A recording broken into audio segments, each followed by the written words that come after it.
ಇನ್ನು ಮೈಸೂರಿನ ಉದಯಗಿರಿ ದಾಂಧಲೆ ಪ್ರಕರಣಕ್ಕೆ ಸಂಬಂಧಪಟ್ಟಂತೆ ಸಿಸಿಬಿ ತನಿಖೆಗೆ ನೀಡಲು ನಿರ್ಧರಿಸಿದೆ ಗೃಹ ಇಲಾಖೆ. ಮೈಸೂರಿನ ಉದಯಗಿರಿ ದಾಂಧಲೆ ಪ್ರಕರಣಕ್ಕೆ ಸಂಬಂಧಪಟ್ಟಂತೆ ಸಿಸಿಬಿ ತನಿಖೆಗೆ ನೀಡಲಿಕ್ಕೆ ಈಗ ಗೃಹ ಸಚಿವರಾಗಿರುವಂತಹ ಡಾಕ್ಟರ್ ಜಿ ಪರಮೇಶ್ವರ್ ಮುಂದಾಗಿದ್ದಾರೆ. ಉದಯಗಿರಿ ಪೊಲೀಸ್ ಠಾಣೆ ಮೇಲೆ ಕಲ್ಲು ತೂರಾಟ ನಡೆದಿತ್ತು.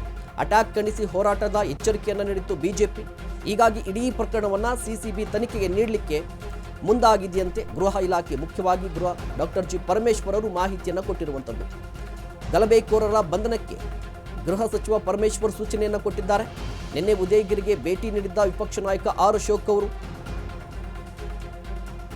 ನಿನ್ನೆ ವಿರೋಧ ಪಕ್ಷದ ನಾಯಕರಾಗಿರುವಂತಹ ಆರ್ ಅಶೋಕ್ ಅವರು ಕೂಡ ಉದಯಗಿರಿಗೆ ಭೇಟಿಯನ್ನು ಕೊಟ್ಟಿದ್ದರು. ಜೊತೆಗೆ ಪರಿಶೀಲನೆ ಮಾಡಿದರು, ಎಚ್ಚರಿಕೆಯನ್ನು ಕೊಟ್ಟಿದ್ದರು. ಒಂದು ಎಚ್ಚರಿಕೆಯನ್ನು ಕೊಟ್ಟಿದ್ದರು, ವಾರ್ನಿಂಗ್. ನೀವು ಕೂಡಲೇ ಯಾರೆಲ್ಲ ಈ ಕೃತ್ಯದಲ್ಲಿ ಭಾಗಿಯಾಗಿದ್ದಾರಲ್ವ ಕಿಡಿಗೇಡಿಗಳನ್ನು ಬಂಧಿಸಲೇಬೇಕು ಅಂತ ಹೇಳಿ. ಈಗ ಮತ್ತೊಂದು ಕಡೆ ಸಹಜ ಸ್ಥಿತಿಯತ್ತ ಉದಯಗಿರಿ ಬರ್ತಾ ಇದೆ. ಶಾಂತಿನಗರ ಬಡಾವಣೆ, ಮಹದೇವಪುರ ಮುಖ್ಯ ರಸ್ತೆ ಸುತ್ತಮುತ್ತ ಬಿಗಿ ಭದ್ರತೆಯನ್ನು ಕೂಡ ಹೆಚ್ಚಿಸಲಾಗಿದೆ. 6 ಕೆಎಸ್ಆರ್ಪಿ ತುಕಡಿ, 2 CAR ಸೇರಿದಂತೆ 100 ಪೊಲೀಸರ ನಿಯೋಜನೆಯಾಗಿದೆ. ಕ್ಯಾತಮಾರನಹಳ್ಳಿ, ಕಲ್ಯಾಣಗಿರಿ, ಗೋಸಿಯಾರ್ ನಗರ, ರಾಜೀವ್ ನಗರ, ಶಾಂತಿನಗರ ಸೇರಿ ಹಲವೆಡೆ ಪೊಲೀಸರಿಂದ ಮಾರ್ಚ್ ನಡೆಸ್ತಾ ಇದ್ದಾರೆ.